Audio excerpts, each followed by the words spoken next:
Hi, my name is Alistair Ballantyne, and you are listening to The Big Soup. Today, with episode 6, we are talking about street spirituality. What is street spirituality, I hear you ask?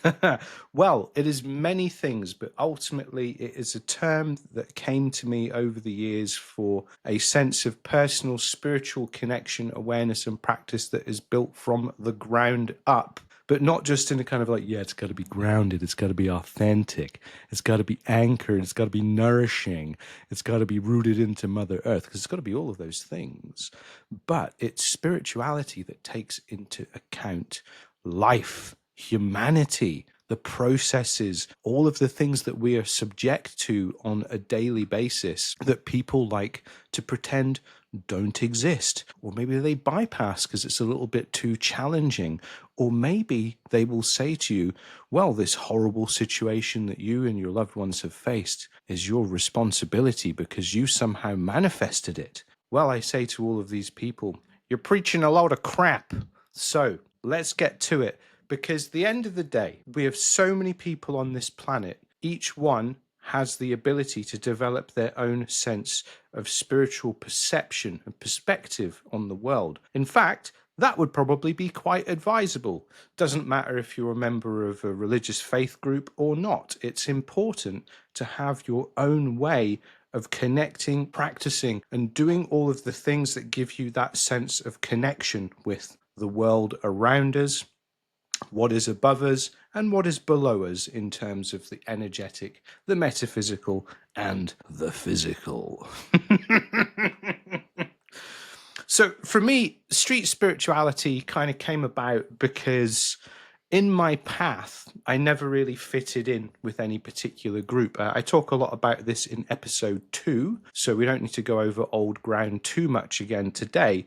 But when it came to it, I was always spiritually curious. I always believed that there was something more to life than meets the eye, or what can be defined by the 5 senses, or should we say the 5 traditional senses. Yeah, because there's more senses than that, really, isn't there?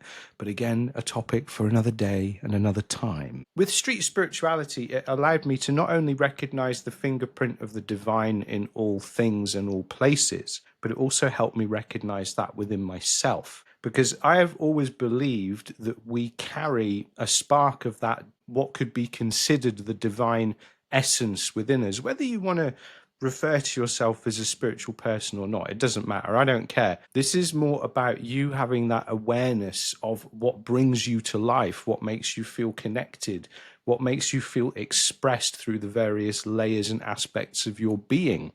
So there's a few things there that, when it comes down to it, they are actually more so based in the domain of rational approach, and actually quite logical approach when it comes to spirituality. Because sometimes when you roll up with a street spiritualist point of view, those locked into the grips of the Wu Age with their crystal crowns and the various other things that they need to define their spirituality externally take exception to this, because they say, well, that's not what this book says, and they cite some misinterpreted Western text that takes Eastern ideas literally, and now everyone's been hamstrung to them for the past 150 years, rather than recognizing that when we show up with different ideas and perspectives, this is actually a point where we can learn, it's a point where we can grow. And it's a point where we can expand our own understanding by meeting others in their understanding.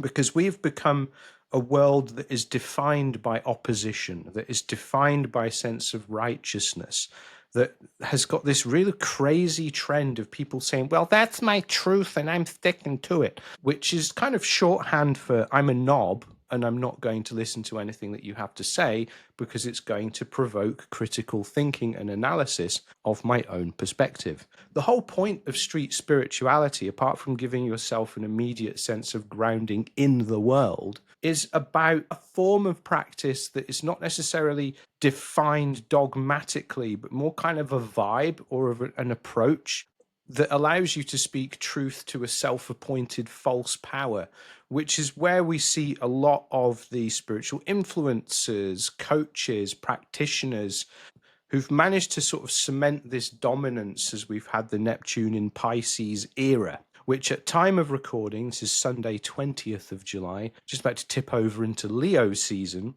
But we are now in the Neptune retrograde, where it will pass back into Pisces for a final time later on in this year, and then a little bit into the next, before leaving Pisces behind, well, forever, as far as us humans are concerned, because it won't happen again in our lifetimes. But the thing that I find interesting is this is probably going to bring up some of those themes and ideas and practices for examination as well, particularly with Saturn retrograding back from Pisces into Aries as well.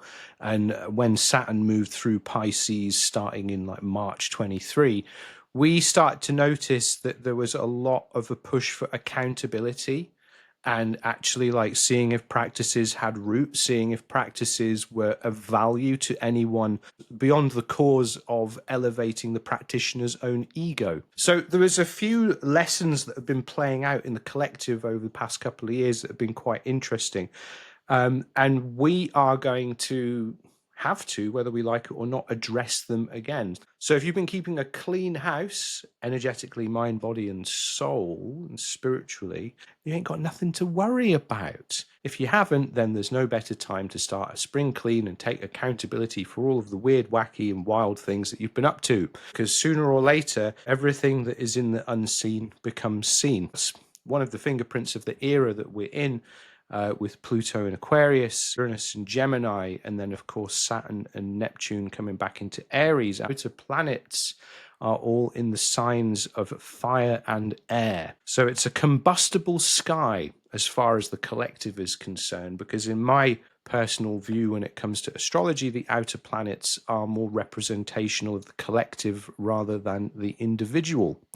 Yes, they do point to our individual story within the collective unfolding, but we have to find our way through it all, which is why I felt it was appropriate to talk about street spirituality today in terms of episode 6 of our journey through the Big Soup.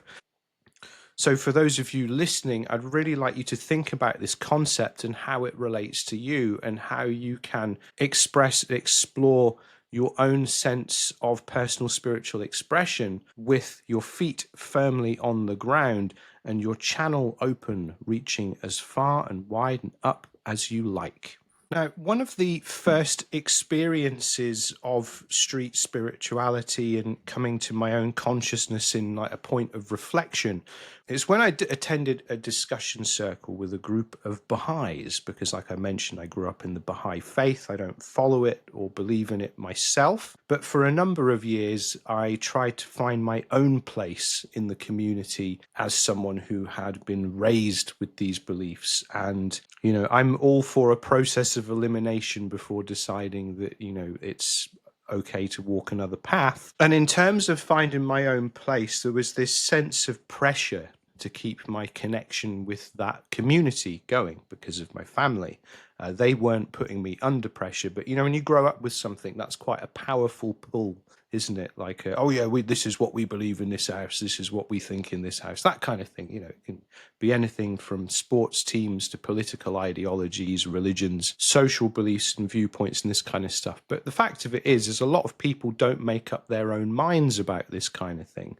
They just carry on towing the line that they have been taught rather than actually doing their own personal self-inquiry and exploration of the beliefs, shall we say. One of the core principles of the Baha'i faith was the independent exploration of belief. So that's what I was doing. And in this discussion circle, I can't remember the exact topic, but I remember there was this one person who'd been sat there all evening in this armchair, and they were very much kind of like, you know, giving this sort of Lord of the Manor energy, like I'm above you. I don't know you, but I'm above you. And this is one of my least favorite things to experience, because it's not that I have an issue with authority. I do have an issue with authority because most of it is fake.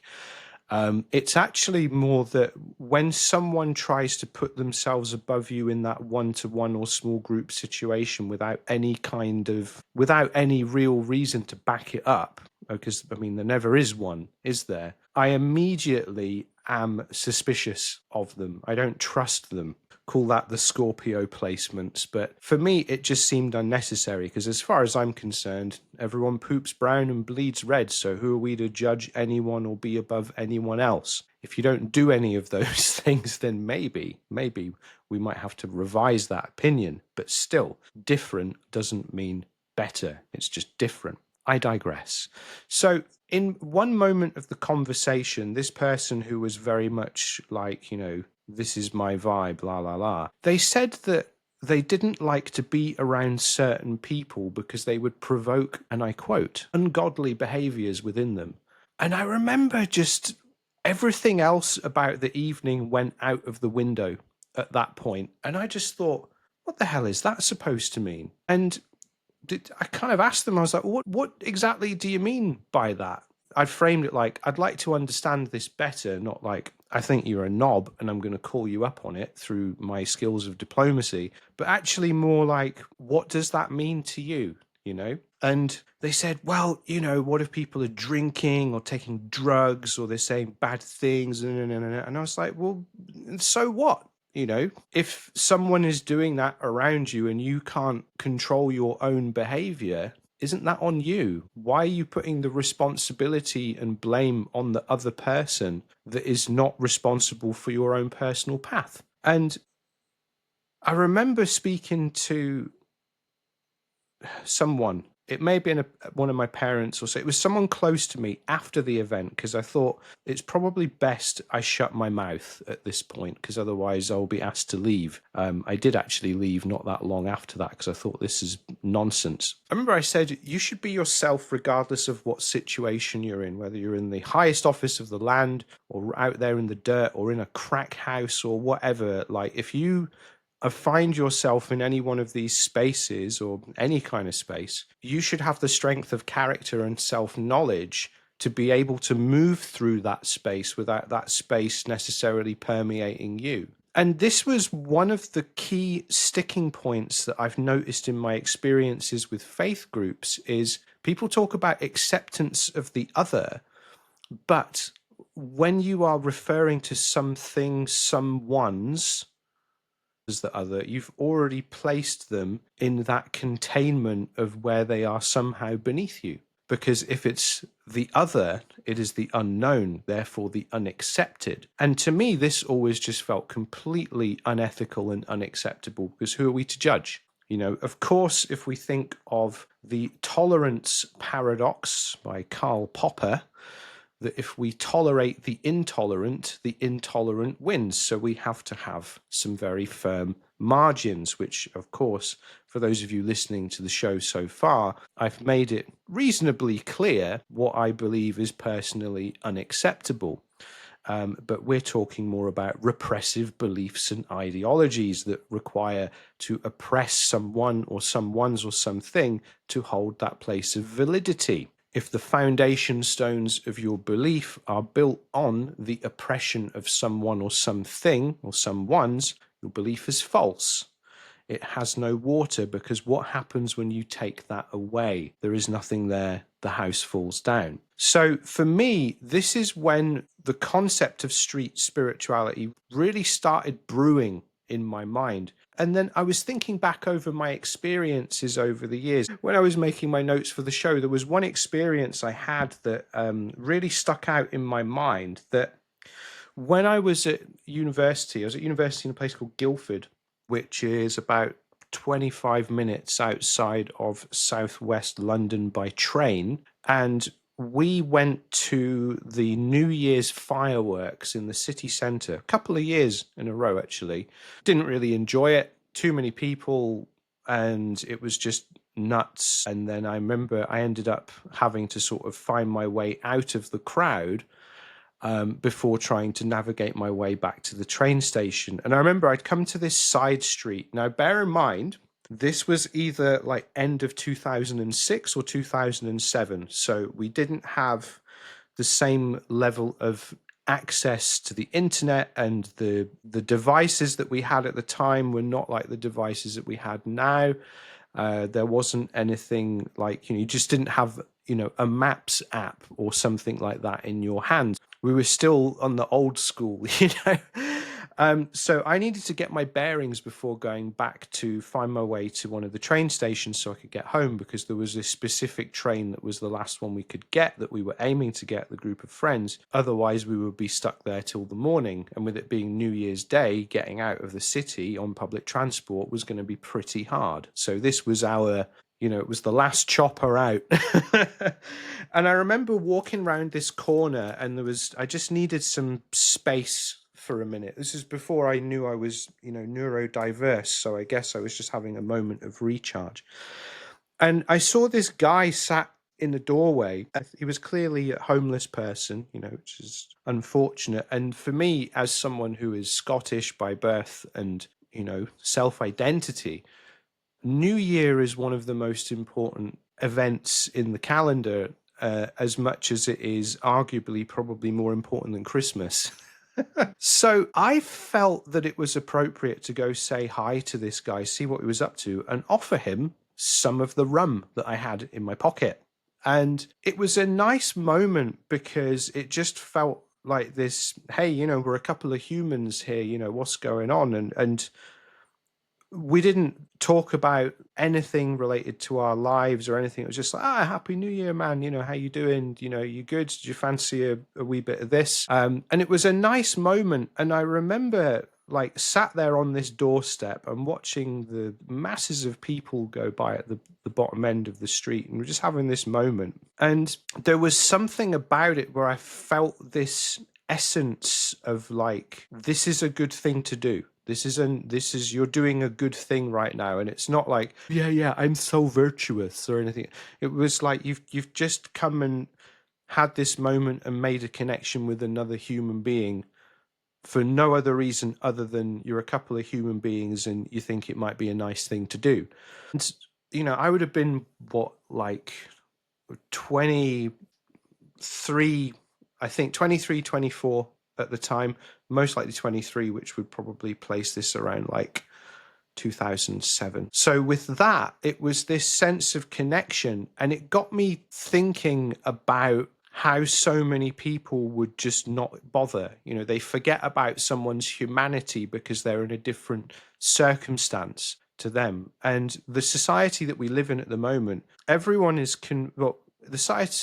the society we live in at the moment, so many people are convinced that they are closer to having billions in the bank than they are to actually being on the street with nowhere to go. And it was a very strong reminder that you cannot forget that ultimately we are all the same. And it can be any kind of random sequence of events you just don't know could put you in that position. So don't don't look down on people who are struggling or suffering. And it's interesting to me that so many things in our world now take joy in each other's misfortune. So we see this and we apply it to the spirituality world. We apply it to the personal development world, the wellness world, all of these things, because it is a bit of a Venn diagram. There is an overlap. So we do have to kind of address it collectively, shall we say. But truly, there is that common theme where people are just ready to pounce on people who are beneath them. And I was sent something today by another practitioner friend, who they were talking about, people calling out others in the spirituality, wellness, well-being world, whatever you want to call it, for, practicing unethically for whatever reason. And I was like, okay. And the post started with something that said this may cause NPC outrage or trigger NPCs or something. And immediately, the minute someone's talking about NPCs, I'm like, well, you can fuck off, because that is one of the most spiritual elitist terms for people who have not awakened, but believe that they are and give everyone else crap about not being as spiritual as them. You're not as spiritual as me, man. I've had all these experiences. I've channeled aliens out of my ass. And yeah, they told me to say all of these things that I'm awakened and you're not awakened because I say and do these things, and I don't listen to this kind of music anymore, and I don't go to these kind of places. I don't party. I just stay at home and make the Ouroboros symbol, like the snake eating its own tail, but by sticking my own head up my ass. this kind of energy. And I found it interesting because to me, the idea of the NPC is a phrase that comes from the gaming world. And I like to play computer games. I always have done that wonderful blend between an interactive book and a movie that you can be a part of. But NPC stands for non-playable character. And there is a belief among some people that there are folks out there in this world that lack a soul, that they are just here to make up the numbers, and they refer to them as NPCs, so therefore their opinion doesn't matter. And the thing that I find interesting about this, and it's also like that whole kind of like lions versus sheep thing, and it's like, okay, that's another fingerprint of spiritual narcissism. All of this feeds back into street spirituality. You know me, I like to go on the adventure with the threads of thought before we come back home.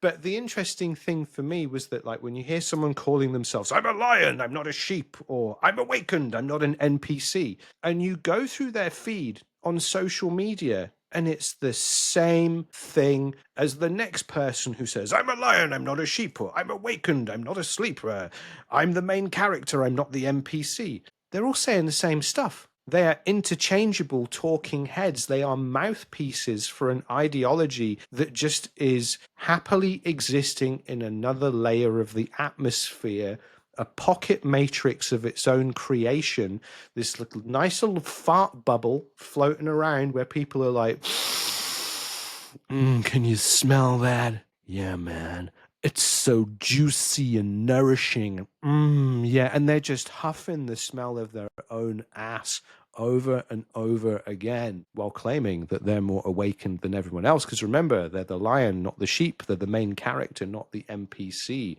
They have become enlightened, and everyone else is going to hear about it, and it's going to be all our problem. Oh, my days. Oh, my days.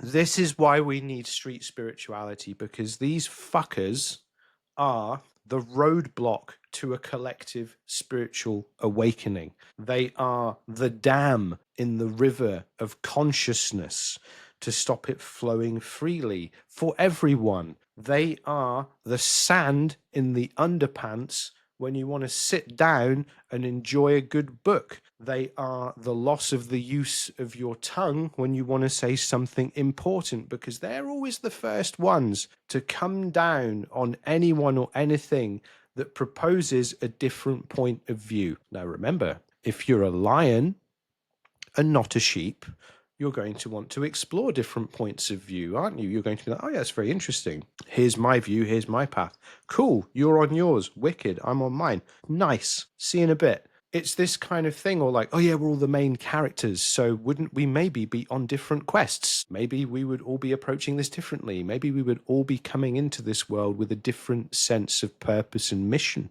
But no, according to them, we have to do it in a certain way that, of course, is the top of the funnel to their next course or their container. I'll tell you what, the only container around here are the ones that we put food in to save it for the next day.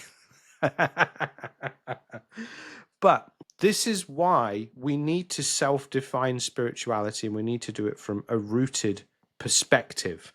So I have had some thoughts on what do I think are some cornerstones of street spirituality. It's no good me just sharing ideas, is it? You need some concepts, don't you, my little souplings?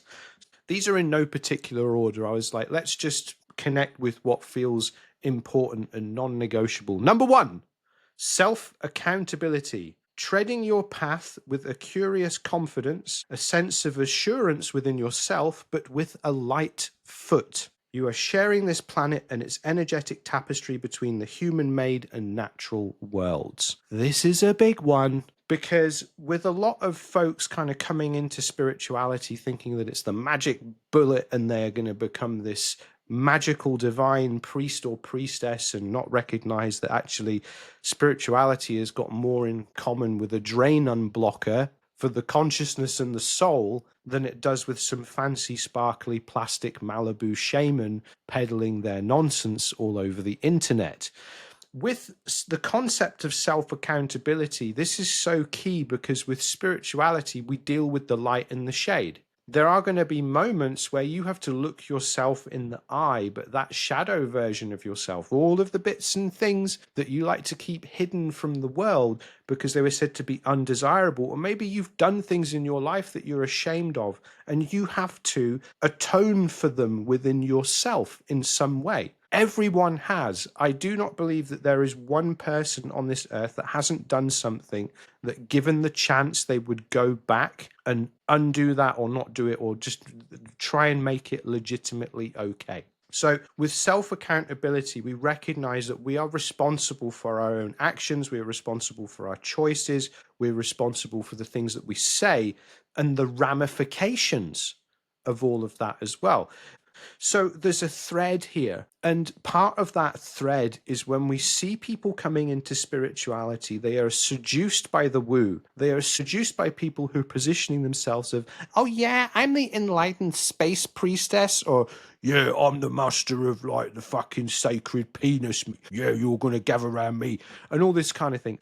And maybe when we mention some of these, you might think of people that come to mind for you, because we're dealing with behaviors and approaches and attitudes, not individuals. Because it's like I said, the minute that you see people posting this kind of stuff, you scroll through their feed, it's the same as everyone else still riding on the coattails of that Neptune and Pisces vibe. All they want is for you to be an offering to them. Which is why the late, great Frank Zappa said there is a big difference between kneeling down and bending over. There are so many people out there who ultimately are asking you to bend over. And I say, no, don't do that. Because why? Why would you do that? Why would you bend over for someone or something who's given themselves a weird name with a fancy title to distract from their own regular life that they have refused to integrate and see the magic and beauty within that? Because supposedly, if we all chose to come here and have the life that we've had, as these kinds of folks say, maybe there's nothing wrong with being called Bob. Maybe there's nothing wrong with being the person who cleans the drains at the local school, rather than calling yourself Balthus, and you will only be referred to in high-pitched tones on a Tuesday afternoon, and then on a Thursday morning you must give offerings of your ankles because there's someone with a really weird fetish. We can mitigate these kind of attitudes and stuff with self-accountability, because with self-accountability, you cannot hide from yourself. On the spiritual path, I have had some of the most insane lows as much as I've had the most blissful highs. And it's as time has passed, the spectrum narrows, because you're kind of working on integrating all of these different things. So when you recognize you're in one of those moments of the high, you can enjoy it and appreciate it for what it is. And you recognize in the moment of the low that there's a message or reflection in there or a need to take action. But either way, you recognize that both stages are transient. And through the self accountability, you're giving yourself a framework to navigate and move through your own energy. It's not like these people who then come into spirituality, they're faced with the shadow, they don't have self accountability because no one's ever actually helped them to develop that. No one's given them the scaffolding to start building them that. They've just made all of these promises on social media. So they sign up and pay over the 4 or 5 figure sum so they can then keep posting, oh yeah, look at my amazing lifestyle from my super self-employed business, rather than actually being in service. I'm not dunking on people prospering and doing well. I'm saying, like, if you're doing it unethically, that is not cool. Because instead of making all of these big promises that feed the delusion monster, the structure of awakening and the frameworks of spiritual expression that we need are actually quite mundane and happen in the quiet and in the boring. So without all of that, you can't have the fantastical, because there is no way for that lightning of divine inspiration to find the ground through you. So self-accountability is essential for anyone who wants to tread their path in the world. And it's like I say, when you have a certainty in yourself, it's knowing yourself, knowing who you are, knowing what you're about, treading that path with confidence, but also with a light foot. Because so many folks are like, oh yeah, I'm just unapologetically me, I'm the main character. No, no, no, no, no. We are so over this shit. We are tired of this shit, because suddenly the world is having to recalibrate around these individuals with nothing to offer the table, They bring in nothing to the dinner party or the cookout or the barbecue, however you want to refer to it. All they are bringing is a demand for us to kneel down in the presence of their own enlightened divinity, when actually all they want us to do is bend over. So there's a thing there that with self-accountability, we can start to scaffold ways we can safeguard little aspects and bits and pieces from this stuff getting a foothold, so we remain firmly with our feet on the ground as we go through the journey. The next one, every day is an act of devotion to your path, cause, beliefs, ideas. Act accordingly from a place of love and acceptance. So with this one, I cannot remember where I heard this, but this phrase stuck with me for years now. But it was like, let your life becoming a living prayer. And I thought, oh, that's beautiful, because like there's so many times, people are like, they're praying to God, they're asking for all this stuff to happen, but then they don't act as if it has actually been answered. And I remember like my mum telling me about that, about like some of the Baha'i stuff. She says, you say your prayer and then act as if it's been answered. And, in principle, I think that's a very positive thing, because then you're essentially handing that over, but then acting as if it's already done. So much of the literature on like manifestation and other things like improving your life through a spiritual lens over the years do actually come back to that. So that is a principle I agree with. But as someone who treads their own personal spiritual path, having everything that you do when it comes to your work, your mission, your purpose, your place on this earth is an act of devotion is really important, because then you're constantly tending to that sacred fire, and that sacred fire of the human spirit that's not only inside you, you're allowing that to catch and spread in the world around you, which is a great thing, because that benefits a great deal many people, or anyone that comes into contact with you. There can be this sense of elevation that comes in there, which I think is beautiful. And if we remember that, it also helps us recognize that we're walking a longer journey. We're part of a bigger story in this world, because this is a time of great change, but we have to help steer that change in the right direction by having our personal spiritual touch point and having our personal spiritual expression, and allowing that to be the thing that guides us in this world. So recognizing that, this also came from, having many years kind of in and out of depression, and sometimes it was that sense of seeing, well, I'm going to put down a stone here or a brick here as part of this thing that I'm building, even though I feel like rubbish today.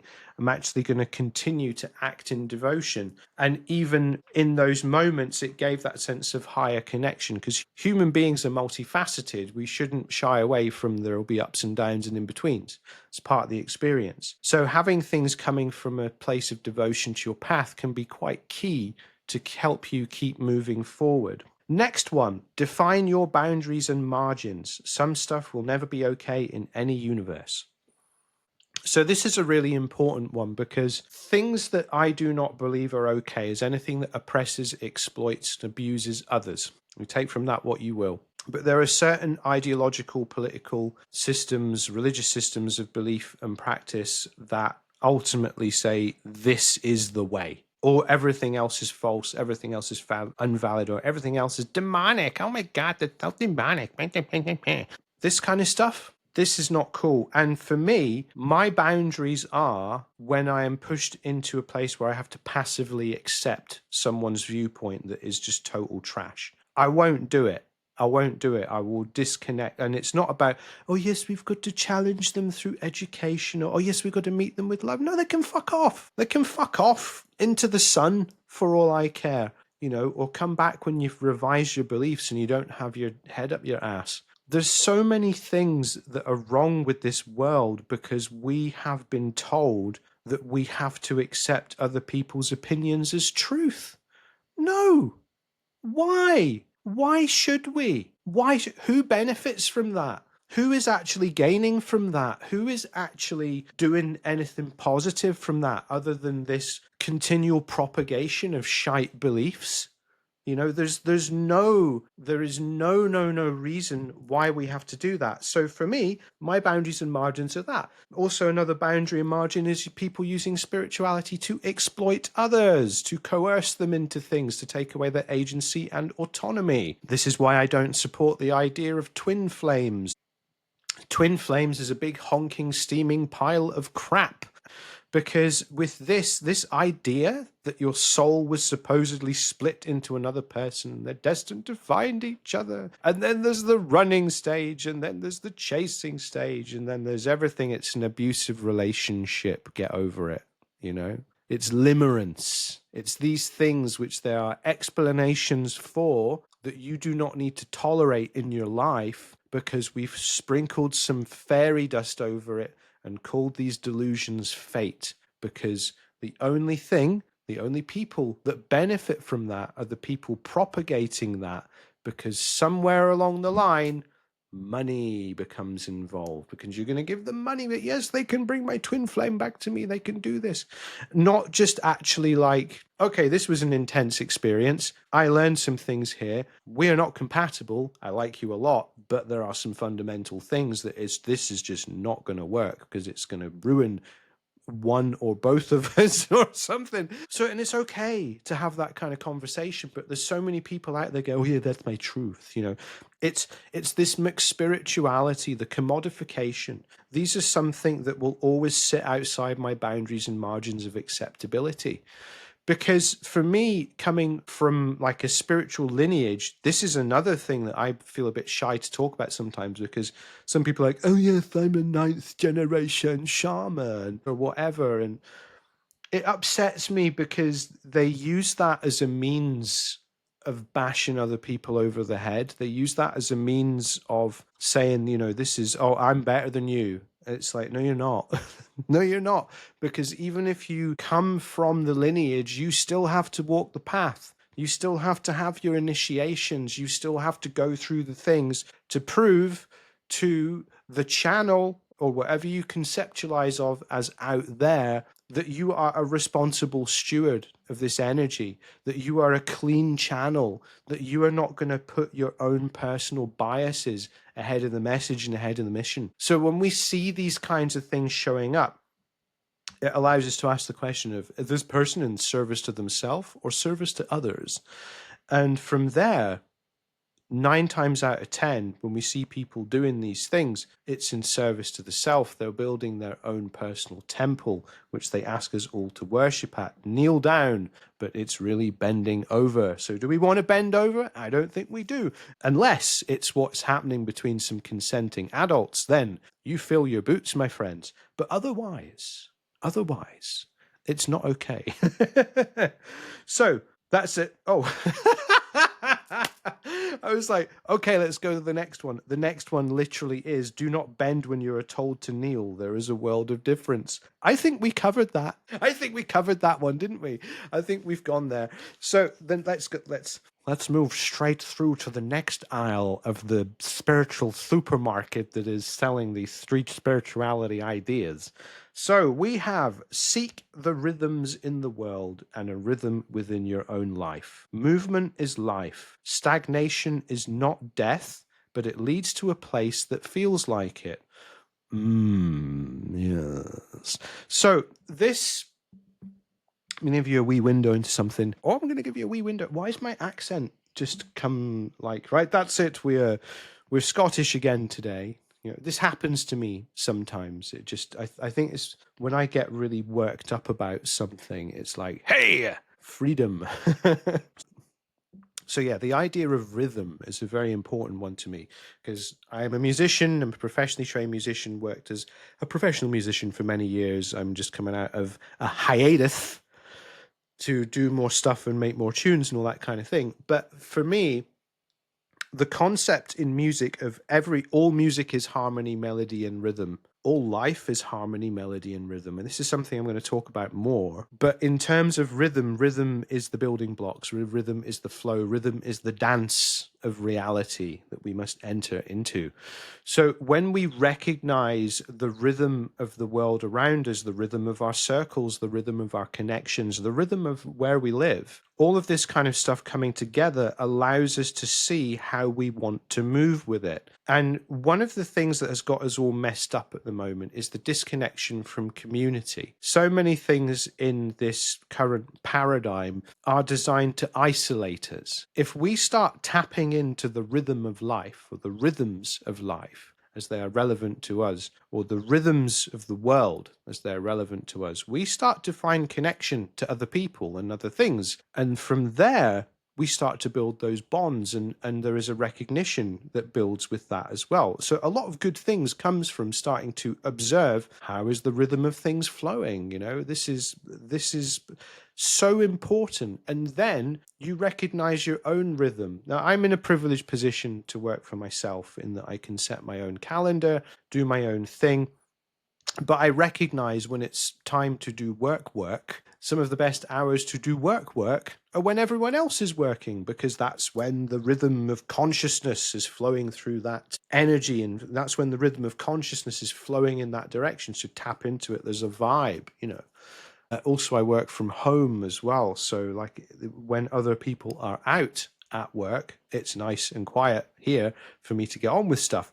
But also, it helps for me to then not be completely disconnected from the rest of the world, my friends and connections, because when they're free, I like to hang out and do other stuff as well. But there are so many facets to this responsibility of walking this path and way of life that there are different types of work that you need to do at different times of the day. So, like during the business hours, shall we say, that's the one-to-one work, that's creating the resources, that's doing all of the different things that drive stuff ahead and bring the resources coming in so everything can keep flowing and going. But then when we come to the evenings or the weekends, a lot of that's about outreach and connection, because people want to have that touch point. They want to have that connection. They want to have that thing yeah, let's go and see what Al's got to say. So I do a lot of live streaming.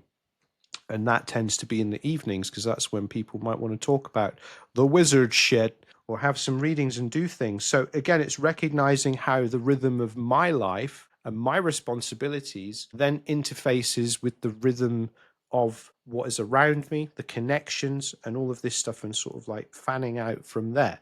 So that's really important, because also if you want to create change in the world, with the rhythm of the world and the rhythms of life, it's almost like a breathing process. So you start to recognize what the in breath and the out breath is. And it's the space between the breaths that we can make changes. We can recognize that movement. We can move into that space. And then there's a form of integration that needs to happen when we're in that new space. There's a recalibration, things move around us. We can see that as stepping stones of process and progress to actually get to where we want to be and do what we want to do. So recognizing the rhythm in the world around you and the rhythm within your own life arguably is one of the most important things. And maintaining that and dancing with that and moving with that then is the daily responsibility. Because taking a more street spiritualist point of view, you recognize that none of this is one and done. A lot of people approach spiritual practice, healing, and well-being and say, oh yes, well, I've done that now. That's not something I have to come up with again. Wrong. If that's how you think, then you are going to have your ass mowed, by the gods, by the guides, by life, all of that kind of thing. So you got to stay humble, and one of the ways that we stay humble is by moving with the rhythm of what's going on around us, even if we don't want to move with it, but move in contrast to it or in counterpoint to it. There's so many things, so many ways to approach it, because when we get stuck and we don't move, we have a stagnation, and if, rhythm, consciousness is energy is flowing. It's like water. It wants to move. It can take the shape of the container it's placed in for whatever purpose. But if it is left, if it stagnates, then ultimately the world gets very small. We get very stressed. The walls start closing in. The bad stuff starts happening. It is not good. So stay moving. Keep going. Keep moving with the rhythms of life, and define your own rhythms as well, because it's not just about surviving, it's about thriving.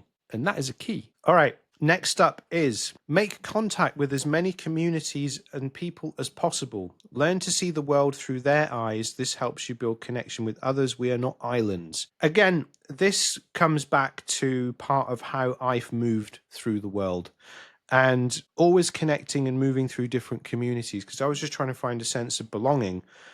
And a lot of that kind of changed when I was always trying to find a sense of belonging. And ultimately that brought me home to myself. And it was when I came home to myself and accepted myself as who I am and accepted who I am not, that allowed me to find a bit of peace and balance, but it was with the different perspectives that really helped me come to these conclusions. And even then, these are still evolving concepts that will shift, grow, and flow throughout my life. So what is the base point today might be very different in 3 years' time.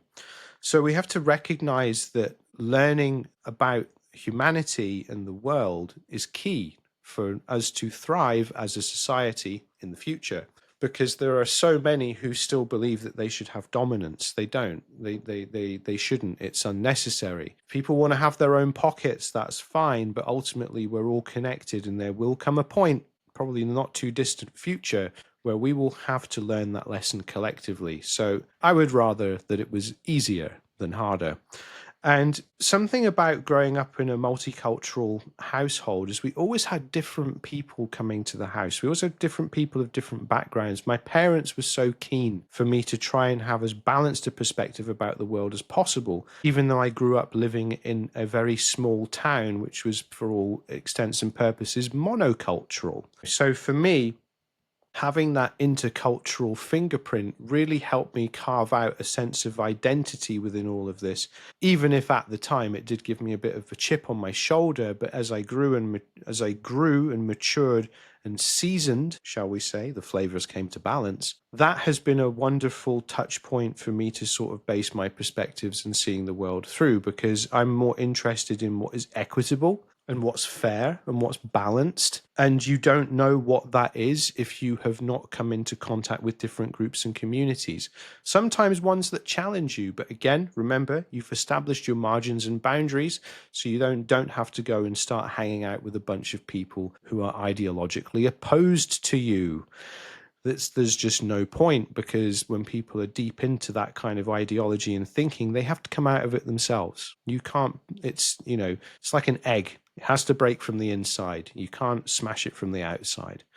So with that, giving yourself perspective is key, because it allows you to lean into who you are and how that is expressed, but also who you are in an evolving world. Because so many ideologies that are regressive or future phobic, as we were talking about last week, really thrive on that sense of disconnection and anger that comes from confusion about things changing, rather than recognizing that we are part of a story that is being written. So we have to go with it. And with that strength of character and knowledge of self that we can develop, that allows us to go with the changes in society without necessarily having to compromise ourselves, and recognizing how some views and biases might not be healthy, might not be helpful, might not actually be yours to begin with. They're inherited.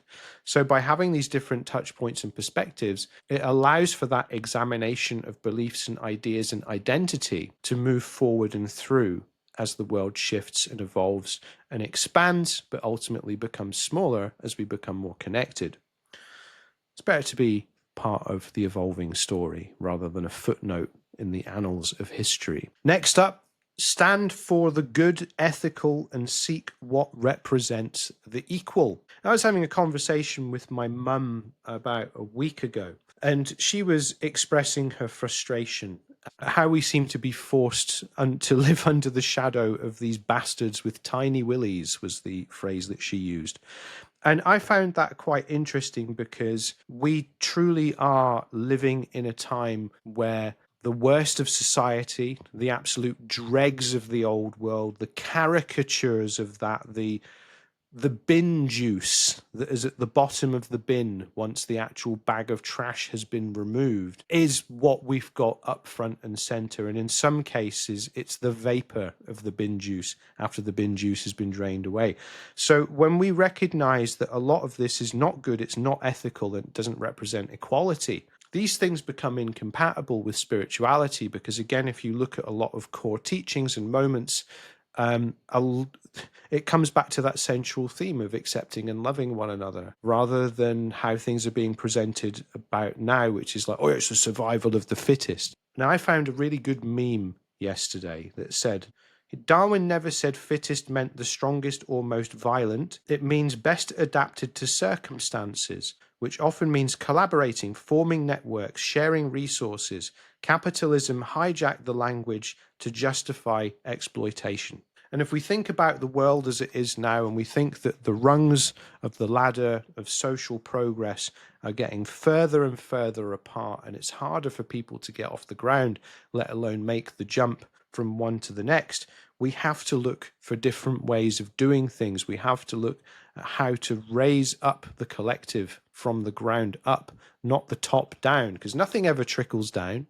The only thing that trickles down is prejudice. Prejudice that enforces and legitimizes the position of those above you because you're angry and afraid. If we are doing the self-knowledge work and we're having the touch points and connections with different peoples and communities and ideas and perspectives, this is like an antidote to that kind of thing. It allows us to take a different path, a different perspective, different point of view. So with this, it brings me to the next point, which is be an appropriate vessel for your mission or for your purpose. For some, this might mean total sobriety. For others, it does not. Find your point on that spectrum, which will shift at times. Find that, but seek that baseline foundation point, because that is where you pivot from, as it is your energetic home. Tend to it as you see fit. It is your responsibility to be the vessel for your work, the right tool for the right job. I cannot stress this enough, because you know best of all how you work. You know what you need to do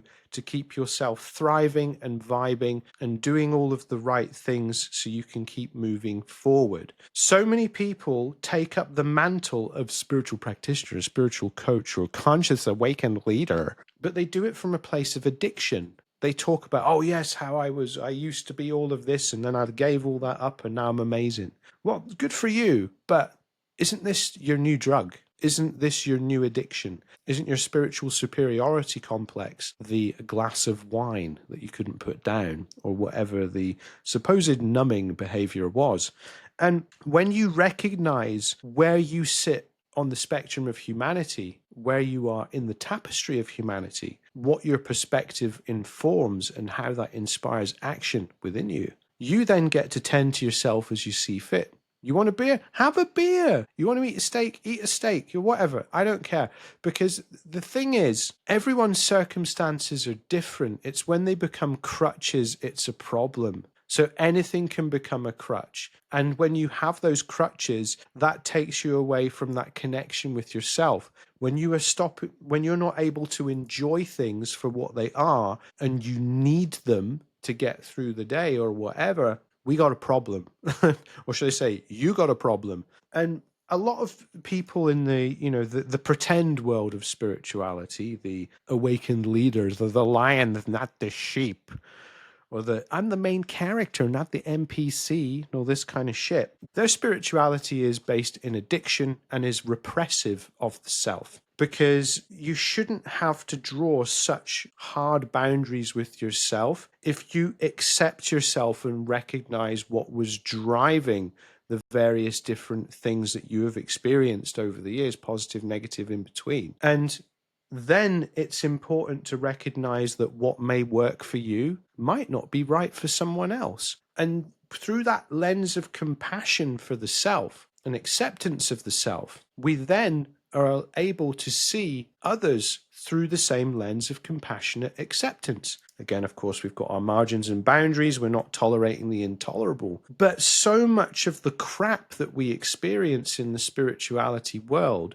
is because we have people who have not reconciled their various selves within themselves. So it becomes a very interesting situation where they've swapped an apple for an orange and it's still everybody else's problem, because there isn't that sense of self-accountability. They're hanging on to it for dear life, which is fine. That happens sometimes. But if you're in a position of wanting to guide others and assist others, you cannot do that. You cannot be in that energetic space. You cannot have that unresolved within you, because ultimately something will come up that challenges that, and then it will become a bigger problem. Now, this is why I will sometimes refer to the online business space, but also in spirituality, because there's an intersection, there's an overlap there, but so many people have monetized and commodified their pain and their suffering when actually they probably should have gone to seek some help of some kind or another. I didn't come into this work until I had done a lot of different types of therapy, conventional and unconventional, because I was not in the right position to be the vessel to do what I needed to do. And even then, this is still a regular practice of focus. We still have to tend to the garden of self. We still have to do all of these different things to make sure that we are in a fit enough personal state to carry the light that has been instructed to us to shine, because that's that light that sits within us. It's the sacred fire of the human spirit. You want that fire to grow strong, but you don't necessarily want to turn it into a raging forest fire, because then you'll be consumed, everyone else will be. There's nothing wrong with using your fire to light the fire within others, but then they have to tend to that themselves. So there's a balance here. There's a nuance, My version of the appropriate vessel for me is not going to be the same as the next person. I'm okay with that. I do not have a problem with that. I recognize that.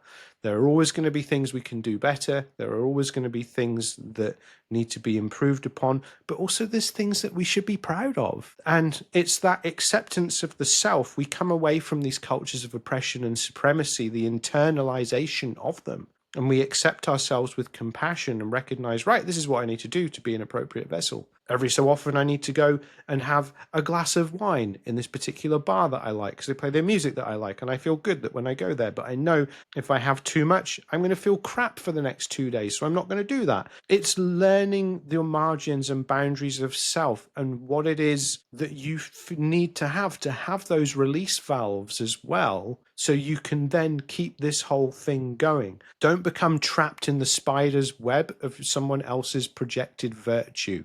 That is a hiding to nothing. Okay, next one. Don't get too caught up in anything, any modality, idea, concept, channel. Street spirituality is about keeping it on the ground. It can be influenced by anything. That can 100% be part of how you move through the world, but it's recognizing that if lightning cannot hit the ground, you've got no means of going anywhere. Now, this is an interesting one because there are so many people online who claim that their modality is the definitive modality. They are the best psychic. They are the best spiritual teacher. It's all marketing speak bullshit. It's quite funny because when I would see this kind of stuff, I would be like, yeah, that's an ex-corporate person. I bet they were like, an ex-corporate financier or something. So sure enough, you go and have a look at their Facebook profile. You go through and it's like, left the corporate world for the woo world. And I'm like, the minute someone describes himself as woo, I'm like, oh, just fuck off, please. Because again, woo is the cutesification of spirituality. It is showing that it's making it lesser, it's turning it into a sideshow. So they're then claiming to be the best at something that is like a novelty side act. They've cutesified something, they're then commodifying it, and then they're insisting that they're the best person for you to go and work with. Throw them in the fucking bin, mate. You don't need that shit. Because what we need to recognize here is that modalities, ideas, concepts, all of this kind of stuff is ingredients in the kitchen. What are you going to cook today? Are you going to follow the recipe? You're going to follow your instinct? Or are you going to petition the ancestors for guidance? Because with this, when you become beholden to something, it's another addiction. It's another form of bypassing. I had someone say to me once, oh yeah, this person's more spiritual than me because they meditate more. I'm like, oh man, no, don't say that. Don't be ridiculous. That's what they need to do for them. Beyond that, there isn't really much that needs to be said, because when they start to lump that at your doorstep, they're like, well, you're not doing as much as me. It's spiritual superiority. My meditation was always playing music, was always like channeling my consciousness into something and helping me feel grounded and balanced by doing something creative. That was the right thing for me. I didn't try and press that on other people or dunk on them when they said that wasn't something they were into. So it's interesting because, again, people think that, modalities, it's like scout badges. It's like, look at me, look at what I've achieved. I don't give a shit. No one should give a shit. No one really cares. No one really cares about how many levels you've gone up in this thing, how many bum holes you've stuck your tongue up to get that far. No one cares. People care about your vibe. People care about how they feel when they are around you. They care about what can you see into their situation and self, and how can you help them. And getting hung up in the modalities this way is like going to the supermarket and nerding out over ingredients in some ready meal. Like, come on, give me a break. It's another diversion tactic. If you're not going to spin them down and thread them into your overall practice and keep you moving forward and in service of others and in service of that higher sense of purpose with that authenticity, because remember, every day is an act of devotion, da, da, da, da, da, da, da, and we go from that place, then there is work to be done. Because again, what we've been seeing is a lot of people coming into spirituality as a way like, oh yeah, I can make some money here. I could be really good here. Da, da, da, da, da, da. And that's not good, because there's plenty of us who've come into this work because we do not have a choice. We have been summoned, and everything in our lives have essentially been paving that path for us to get to this point of service. And when you try and resist it, you back away from it, or you want to go do something crazy, you're thrown back onto the path more vigorously each time. So we have to recognize that, this is a calling. This is a way of life. It is a discipline that we must treat with devotion, whether you are just using spirituality for your own personal growth and well-being and sense of connection, or whether it informs your art, your craft, how you move through the world, or if it is actually how you want to help others. It's really important to not get tangled up in the ingredients of how you do what you do. Focus on doing a good job. Focus on being the best you can be, because otherwise we get into these egoic pissing contests, and that is not a good place to be, because you can carry the energy of these battles and insecurities and inferiorities for a long time. End of the day, people who get tangled up in this stuff like selling points, like, oh yeah, that's your USP. Yeah, this is how to market and position yourself. They haven't got a lot going on, because for me, something I'm interested in is, all right, what's your life like around this work? What else are you into? What informs your perspective? Because that's where we get the real interesting stuff going on. How does it feed back into life at large and life as a whole? Because then you're going to learn more about the person who is positioning themselves to help you, but also it makes it relational and relatable, because spirituality separate from your life is not valid. It's not effective. It needs to be the glue that holds everything together. It is threaded into everything. There's a little sprinkling of it in everything that you do. And you cannot do that if you get tangled up in one singular thread. You've got to keep an open mind. You've got to recognize that all of this is to support you on the journey and your growth. And then ultimately, what comes out of that informs your perspective. So you might actually end up creating something new. You might end up bringing some things together that maybe someone hasn't really thought of or tried before. But when we get hung up in the disciplines, we then start to lose that creativity. But here's the paradox. You've got to get really into something to push the envelope with it. You can't just come in and say, oh yeah, this is a revolutionary new method, and then it turns out you're actually just peddling something that's been around for years. So there's a number of different ways to approach it, and not actually getting entangled in these different things as points of virtue is quite important, I will say. All right, this brings me to the last one. Oh, we got quite a reasonably sized episode today. So the last point that I made, now bear in mind, these are by no means definitive or in any order, but this one is honor the different aspects of your being: mind, body, spirit. Everyone's needs are different. Try everything, see what's for you. From there, balance it and always make sure to leave space for the unexpected, the unseen, and the unknown. We work with energies that flow through life. Tapping into what is flowing in a situation is less strenuous than trying to generate a state of being within yourself. And remember, your pivot point is key. And this is developing in that physical from the conceptual. Anchor it in, work with it, and create a regular practice for yourself. So yeah, this is it, because it's important to recognize that if you can't embody it, if you can't embody your ideas, if you're not a walking example, then it ain't worth a thing. Because ultimately, we have to go first. We have to be the torchbearers for what it is that we're trying to bring into the world. And if we don't do that, who else is going to do it? Someone else. People are so ready to steal each other's ideas. They're so ready to plagiarize. They're so ready to run off with a half-baked concept because they hear something like, oh my God, that's amazing.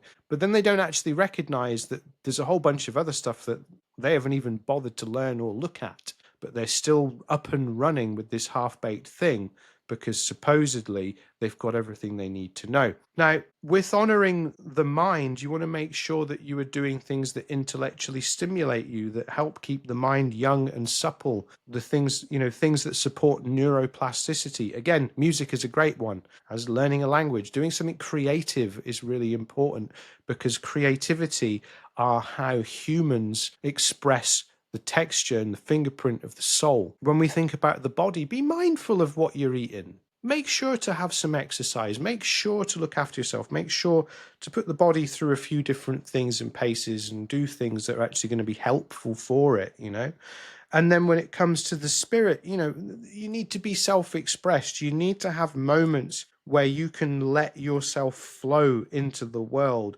and not be so held up rigid by, projected opinions and ideas that are from other people, but you carry as your own. So there's so many things here, but ultimately street spirituality is about being a conduit for the unseen. And when we become a conduit for the unseen, we bring that into manifestation into the world. We bring that to a place. We elevate the world. We elevate others. We are part of the wave of change. We're part of the tapestry. We're part of a forming web of connections and ideas, concepts, and things that can move the world forward. And recognize that when we have that awareness and we're looking after the different aspects of our being and person, we start to see the energy flowing through a situation, like I was saying about rhythms earlier. And we're tapping into that, we're working with that, we're allowing something bigger and more transcendental to come down through our lives and be evidenced through our actions. A lot of this is about getting out of the way of ourselves so our true self can come and shine through. And when we think of it like that, I think that makes it a little bit easier in some respects. But also, it's about letting go of these ideas and letting go of the desire to be liked, approved of, and fit in, and recognize that when you are yourself and you're letting that flow and you've got that sense of a spiritual foundation within yourself coming from the ground up, when you're being that person or persons, you will be drawn to the right people, the right experiences, the right places, all of this kind of stuff. You won't need to worry about, oh, what happens if no one likes what I'm going to do? No, screw that. Put it out, see what happens. Take a risk, expand yourself. This is the era of shooting your shot. So let's see what can happen, because ultimately we are here to anchor all of this in. When we anchor it in with ourselves and our practices and the various different things, we can then work with it. It can flow through us. We can do all of these wonderful different things. And that is on you. No one can show you exactly how to do that, because you have your own unique mixture. So you have to know yourself. You have to take that steps and that effort to really get under the skin of who you are and really explore that through the levels and layers of consciousness and see how that person wants to be expressed in the world. It's never too late to try something different. Because remember, until you're in the ground, you do still have time. So let's see where that goes. Now, like I said, these ideas were by no means definitive. We may even revisit this concept again. But to me, it felt important to share a few things that, you can start to put into your own practice and develop and entertain and think, well, okay, yeah, that sounds interesting. And what does that mean to you? Because again, it's all about empowering you in your own journey and your autonomy and your agency. That is the most important thing as far as I'm concerned. All right, so I am Alistair Ballantyne. This has been The Big Soup, episode 6. If you would like to work with me, connect with me, have my assistance on your journey, then feel free to visit my website at alistairballantyne.com, where you can check out all of the different things that I have on offer.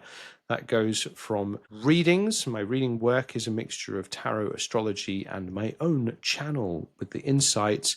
I've also recently launched the Space Ritual, which is currently about working with the moon. So I'm a Cancer rising Scorpio moon with the moon trine the ascendant. So the moon is a very big thing in my personal practice because, again, it's about rhythms and flow and all of this kind of stuff. So our first Space Ritual group is meeting on the 7th of August for the Aquarius full moon, a couple of days in advance, so you can thread in the different things we discussed to your practice. This will be an online circle. I'm looking forward to it because it's actually the first circle I've run in a long time. So it's good to be back.